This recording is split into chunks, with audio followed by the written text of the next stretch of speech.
आज की कहानी एक खूबसूरत लड़की के बारे में है जिसकी सौतेली माँ ने उसे मारने की साजिश रची थी। वह खुद को बचा लेती है और एक नई जिंदगी शुरू करने का फैसला करती है। इसी दौरान वह किसी चीज की लत में पड़ जाती है। वह उसे छोड़ने की बहुत कोशिश करती है, लेकिन हर बार हालात उसे वापस उसी ओर खींच लेते हैं। इसके बाद उसके साथ क्या होता है, हम ये आज की कहानी में जानेंगे। कहानी की शुरुआत एक प्यारी सी लड़की क्लेयर से होती है। वह सुबह सुबह जॉगिंग कर रही है। जॉगिंग खत्म करने के बाद वह नहाने जाती है। क्लेयर बहुत खूबसूरत और सरल है। नहाने के बाद वह होटल जाती है और अपनी सौतेली माँ मिस मॉड से मिलती है। असल में यह होटल क्लेयर के पिता का था, जो अब इस दुनिया में नहीं है। सालों पहले उसकी माँ की भी एक कार दुर्घटना में मौत हो गई थी। अब मिस मॉड होटल का ध्यान रखती हैं और क्लेयर उनका ख्याल रखती है। वह हर तरह से मदद करती है और उनकी हर बात मानती है। मिस मॉड उसे प्यार से देखती हैं और कहती हैं, तुम मेरी अपनी बेटी जैसी हो। तुम बहुत जवान और खूबसूरत हो। अपनी जिंदगी खुलकर जियो और इसका पूरा आनंद लो। इसके बाद हम क्लेयर को होटल में काम करते हुए देखते हैं। फिर एक आदमी आता है जिसका नाम बर्नार्ड है। वह असल में मिस मॉड का बॉयफ्रेंड है। वह क्लेयर से पूछता है कि वह कैसी है और कहता है, मुझे तुमसे बात करनी है। मिस मॉड यह सब ऊपर से देख रही होती हैं। इस सीन को याद रखें और कहानी में बने रहें, क्योंकि यह हिस्सा मुख्य कहानी को समझने के लिए बहुत जरूरी है। अगली सुबह वह फिर से जॉगिंग के लिए बाहर जाती है, लेकिन कुछ दूर दौड़ने के बाद अचानक एक अपहरणकर्ता आता है, उसे पकड़ लेता है और कार की डिक्की में बंद कर देता है। उसे अगवा करने के बाद वह पहाड़ी रास्तों से होते हुए कार चलाकर जंगल की ओर ले जाता है। ऐसा लगता है कि कार कोई महिला चला रही है, लेकिन काफी दूर जाने के बाद एक हादसा हो जाता है। एक जानवर कार के सामने आ जाता है और कार एक पेड़ से टकरा जाती है। अब हम क्लेयर को देखते हैं। वह किसी तरह कार से बाहर निकलती है और जंगल की ओर भागने लगती है, लेकिन कुछ देर दौड़ने के बाद वह थक जाती है और इधर उधर देखने लगती है। तभी अपहरणकर्ता, जो एक महिला है, वहां भी पहुंच जाती है। वह क्लेयर पर बंदूक तानती है और कहती है, तुम बहुत खूबसूरत हो और यही तुम्हारी गलती है। जैसे ही वह यह कहती है, एक गोली चलने की आवाज आती है और सीन बदल जाता है। अब हम देखते हैं कि क्लेयर एक कमरे में सो रही है।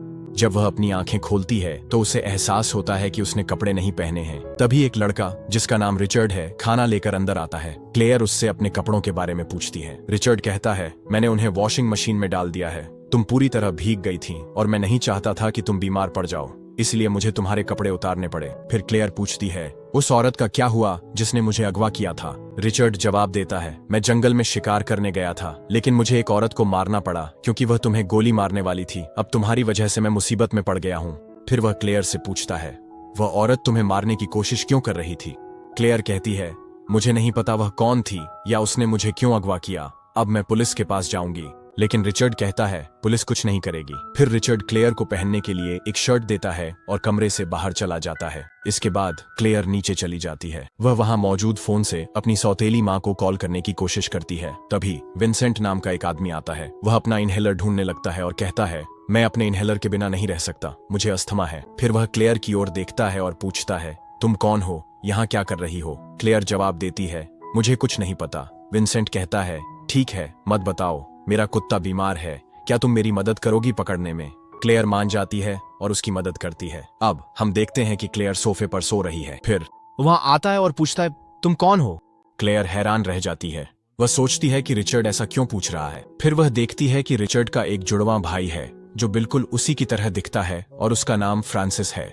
इसके बाद रिचर्ड क्लेयर से कहता है कि उसे यहाँ से जाना होगा, क्योंकि जो लोग उसे मारना चाहते थे वे यहाँ आ सकते हैं। क्लेयर जवाब देती है, कोई नहीं जानता कि मैं यहाँ हूँ, और वह उससे कुछ और दिन रुकने की भीख मांगने लगती है क्योंकि वह बहुत डरी हुई है। लेकिन रिचर्ड मानता नहीं है। वह गुस्से में आकर चिल्लाता है, मैंने तुम्हें जाने के लिए कहा था। यह सुनकर क्लेयर उसे थप्पड़ मार देती है, लेकिन फिर अचानक वह उसे चूमने लगती है। असल में क्लेयर किसी भी हालत में वहां रुकना चाहती थी। अगली सुबह जब क्लेयर उठती है तो दोनों भाई घर पर नहीं होते। जब वह बाहर निकलती है तो उसकी मुलाकात विंसेंट से होती है। विंसेंट अपने कुत्ते को डॉक्टर के पास ले जा रहा होता है तो क्लेयर उसके साथ जाने का फैसला करती है। दोनों एक डॉक्टर के पास पहुंचते हैं जिसका नाम सैम है। डॉक्टर कुत्ते की जांच करता है और कहता है, इसे कुछ नहीं हुआ है, मुझे अब कहीं जाना है तो मैं कल घर आकर इसे फिर से देख लूंगा। फिर डॉक्टर क्लेयर की ओर देखता है और पूछता है, क्या तुम भी उन जुड़वां भाइयों के साथ वहीं रहती हो? क्लेयर जवाब देती है, हाँ, मैं वहीं रहती हूँ। इसके बाद क्लेयर और विंसेंट घर लौटने लगते हैं। रास्ते में विंसेंट उससे पूछता है कि क्या वह एक ड्रिंक लेना चाहती है। क्लेयर मान जाती है, लेकिन पहले वे एक बुक स्टोर पर रुकते हैं। बुक स्टोर में वे मालिक चार्ल्स और एक चर्च के पादरी फादर गिलबर्ट से मिलते हैं।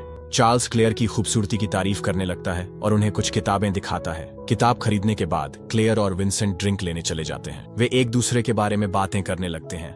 क्लेयर कहती है, बचपन से ही मुझे वायलिन बजाना बहुत पसंद था, लेकिन मेरी माँ कभी नहीं चाहती थी कि मैं इसे बजाऊं। हादसे के बाद मैंने सब कुछ छोड़ दिया और मेरी जिंदगी रुक गई, लेकिन अब मैं अपना अतीत भूलकर एक नई जिंदगी शुरू करना चाहती हूँ। इसके बाद वे घर लौट आते हैं। विंसेंट क्लेयर को वायलिन गिफ्ट करके उसे चौंका देता है। इसी समय रिचर्ड वहां आ जाता है और क्लेयर पर गुस्सा हो जाता है। वह कहता है, तुम बाहर क्यों गई? अब सबको पता चल गया है कि तुम यहाँ हो। क्लेयर को यह बात बहुत बुरी लगती है और वह अपने कमरे में चली जाती है। उसे समझ नहीं आता कि अब वह कहाँ जाएगी। बाद में वह देखती है कि रिचर्ड बाहर लकड़ी काट रहा है। वह उसके पास जाती है और कहती है, तुम चाहते हो कि मैं यहाँ से चली जाऊं, है ना? रिचर्ड कुछ देर के लिए सोचता है, फिर अचानक वह उसे चूमने लगता है। दोनों अपना आपा खो बैठते हैं और जैसे उनके चारों ओर तूफान और भूकंप आ गया हो, वैसे ही उस पल में बह जाते हैं। अगले दिन सैम फिर से विंसेंट के कुत्ते की जांच करने आते हैं। जांच के बाद वह क्लेयर से बात करने लगते हैं और उसके बारे में पूछते हैं।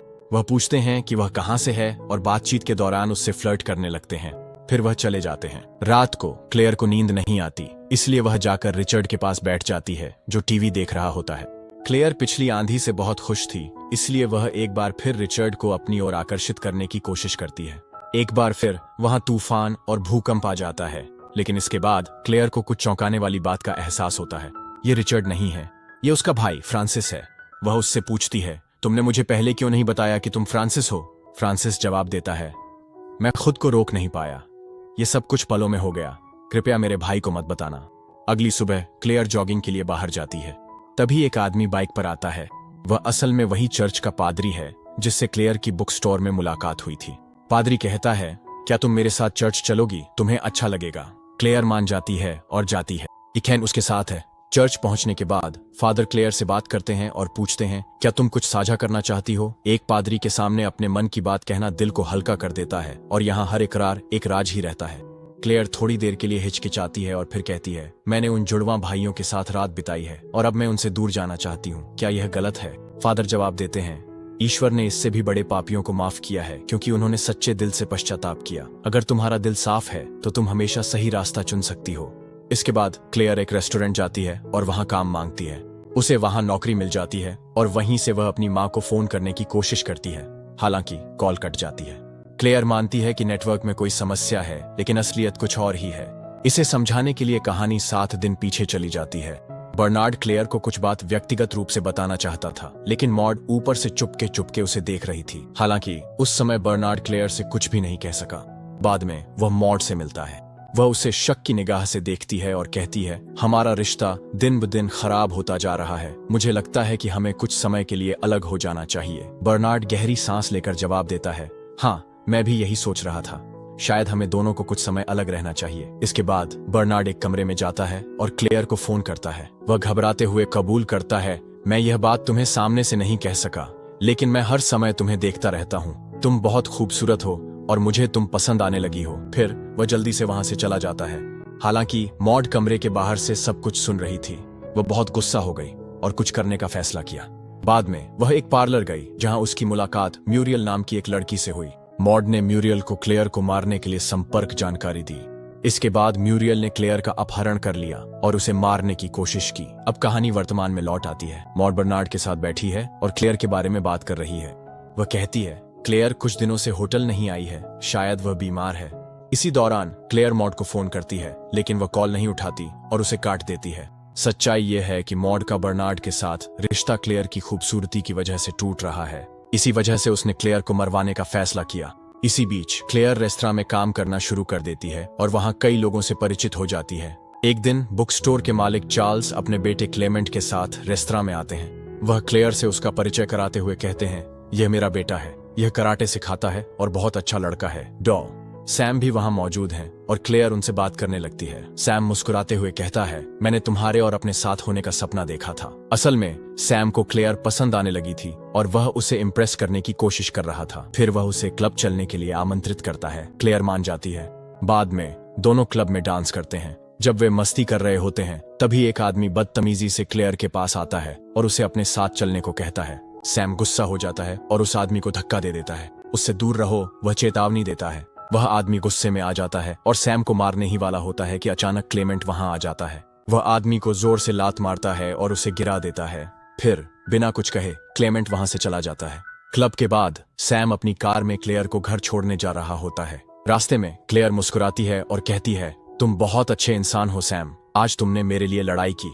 यह सुनकर सैम अचानक जंगल के बीच में कार रोक देता है। क्लेयर उसकी ओर देखती है और एक बार फिर उसे अपनी ओर आकर्षित करने लगती है। दिन ब दिन क्लेयर तूफान की ओर और भी ज्यादा आकर्षित होती जा रही थी। सैम खुद को नियंत्रित नहीं कर पाता और हार मान लेता है और दोनों कार के अंदर तूफान और भूकंप का आनंद लेने लगते हैं। उनकी आवाजें जंगल में गूंजने लगती हैं और कई जंगली जानवर इकट्ठा होकर उन्हें देखने लगते हैं। अगले दिन मॉड उसी रेस्तरां के सामने पहुंचती है जहां क्लेयर काम करती है, क्योंकि कॉल के बाद उसे पता चला कि क्लेयर अभी भी जिंदा है। इसके बाद मॉड किताबों की दुकान के मालिक चार्ल्स से मिलती है और उससे बात करती है। वह पूछती है कि क्या कहीं ठहरने की जगह है, तो चार्ल्स उसे चर्च का पता देता है और कहता है कि वहाँ कई खाली कमरे हैं, इसलिए वह वहाँ रह सकती है। मॉड चर्च जाती है और फादर से मिलती है। वह उन्हें बताती है कि उसकी सौतेली बेटी लापता है और वह उसे ढूंढने यहाँ आई है। जब फादर पूछते हैं तो वह बताती है कि उसकी सौतेली बेटी का नाम क्लेयर है। फादर कहते हैं कि शायद वह उसे जानते हैं और अगर वह चाहे तो ढूंढने में मदद की पेशकश करते हैं। अगली सुबह क्लेयर जॉगिंग कर रही होती है और चार्ल्स का बेटा क्लेमेंट पास में जॉगिंग कर रहा होता है। कुछ देर साथ में जॉगिंग करने के बाद क्लेमेंट अचानक क्लेयर के पास दौड़ता है, उसे चूमता है, गिर जाता है और फिर भाग जाता है। इसके बाद क्लेयर चर्च जाती है फादर से मिलने के लिए। वह उनसे पूछती है कि क्या वह किसी के साथ अंतरंग होने के कारण पापी है। फादर कहते हैं कि यह पाप है, लेकिन लोग इससे भी बुरी चीजें करते हैं। वे कहते हैं कि लोग अपनी जिंदगी में गलत काम करते रहते हैं, लेकिन क्लेयर अलग है और उसे अपनी जिंदगी सही और गलत के बारे में सोचकर जीनी चाहिए। फादर फिर उसे मॉड से मिलवाते हैं, जिससे क्लेयर खुश हो जाती है। हालांकि उसे अब भी नहीं पता कि मॉड उसे मारना चाहती है। क्लेयर मॉड से पूछती है, तुमने मुझे कैसे ढूंढा? मॉड जवाब देती है, तुम्हारा फोन डिस्कनेक्ट था, इसलिए मैंने तुम्हारा नंबर ट्रेस किया और यहाँ आ गई।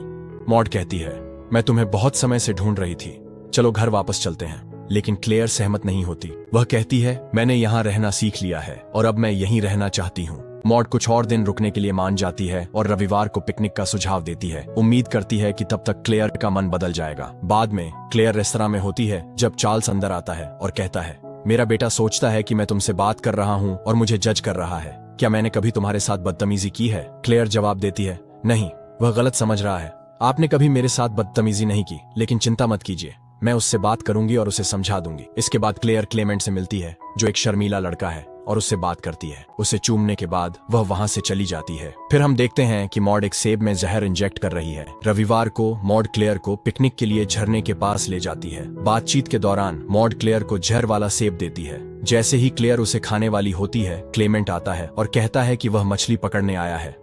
क्लेयर उसे उनके साथ शामिल होने के लिए आमंत्रित करती है और एक सेब देती है, लेकिन मॉड उसे रोक देती है, कहती है उसे पसंद नहीं। पिकनिक में बाधा डालता है। मॉड की क्लेयर को मारने की योजना नाकाम हो जाती है। क्लेमेंट चला जाता है और क्लेयर मॉड से नाराज हो जाती है। वह वहां से चली जाती है, जहर वाला सेब पीछे छोड़ देती है। बाद में क्लेयर और क्लेमेंट एक साथ मस्ती करते हैं, बारिश में तैरते और एक दूसरे को चूमते हैं। वे तूफान का आनंद लेते हैं, जबकि मॉड उन्हें दूर से देखती है। इसके बाद मॉड अपने बॉयफ्रेंड बर्नार्ड से कहती है कि क्लेयर पूरी तरह बदल गई है और अब एक लड़के के साथ अफेयर कर रही है। उस रात क्लेयर एक पार्टी में अपने दोस्तों के साथ नाच रही होती है। मॉड पार्टी में पहुंचती है और देखती है कि क्लेयर खुद का खूब आनंद ले रही है। अब भी उसे मारने की चाह में मॉड एक ड्रिंक में जहर मिलाती है और क्लेयर को देने की कोशिश करती है, लेकिन क्लेमेंट के धक्का देने से वह ड्रिंक गिर जाती है। मॉड रुकती नहीं है। वह क्लेयर के लिए एक और ड्रिंक लाती है और इस बार वह उसे पीने में सफल हो जाती है। वे डांस करने लगते हैं और जल्द ही क्लेयर को चक्कर आने लगते हैं। मॉड इस मौके का फायदा उठाकर क्लेयर को बाहर ले जाती है, ऐसा दिखाते हुए कि वह उसकी देखभाल कर रही है। वह उसे एक पहाड़ी रास्ते से ले जाती है और कुछ देर बाद मॉड क्लेयर से कहती है, तुमने मुझसे मेरा इकलौता प्रेमी छीन लिया है और तुम्हें इसकी सजा मिलेगी। मॉड चलती कार का दरवाजा खोलती है और क्लेयर को पहाड़ी से नीचे धक्का दे देती है। वह कार रोककर देखने जाती है कि क्या क्लेयर मर चुकी है। क्लेयर पहाड़ी के नीचे पड़ी हुई है। इसके बाद मॉड एक चर्च जाती है, मोमबत्ती जलाती है और प्रार्थना करती है। उसके कपड़ों में आग लग जाती है और उसकी मौत हो जाती है। अंत में क्लेयर को अस्पताल में दिखाया जाता है, जहाँ वह जागती है। वह अपने दोस्तों को अपने आसपास देखती है, उन्होंने ही उसे गिरने से बचाया था। क्लेयर सबको मीठी मुस्कान देती है और कहानी यहीं खत्म हो जाती है। तो दोस्तों, मुझे उम्मीद है कि आपको ये कहानी पसंद आई होगी। अगर आप हमारे चैनल पर नए हैं तो वीडियो को लाइक और सब्सक्राइब करना न भूलें।